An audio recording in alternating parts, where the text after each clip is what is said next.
ni tero ke skul osebedo ka bedo mang'eny. Ahinya ahinya mano lose bende en kotenre kod iwacho ni poverty. Chan. Dibed ni en wach mabende isiro te okenge mage. Asiro wach no kabisa na wacho ni gi dongere wacho ni there's no dignity in poverty. Koro dhier gi marach ahinya. No samoro nyathini gimocham onge, gimorwak onge, ken nyathi manyako samoro sechako neno dwe. To kata mana pads ginigo onge go. Koro yudo ka nitie jopuonje mana kaka Ezekiel wacho ni nyathi sero to konego bedni oyie, but gibe gisero nyithindo.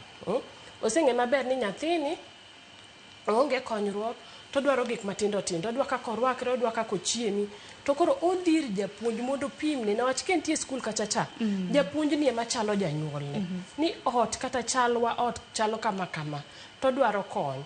Koro kar mondo kony nyathini ka janyuol en ochako neno nyathini ka ng'ama nyalo ko mbasne kata jaode.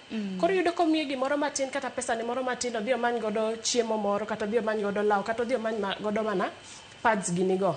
To chako sero nyathini, to koro nyathini neno ni en koro ober kata opong' moingo jowetegi. Koro nyathini dong wiye dhi bedo matek kae.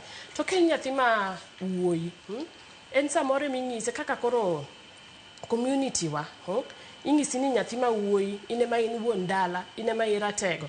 Koro ben gi paro mang'eny ni koro an e wuon dala, an monego bed ni atimo kama kama, to kaka wakonyre onge.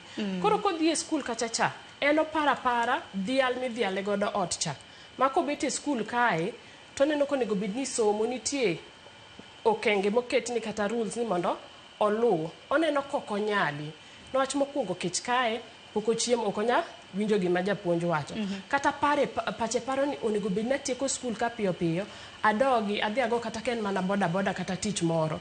Koro neno ni tij cha to miya pesa. Skul ka, samoro winjo ne be ni piny. Koro kata gik mipuonjogi, samoro boko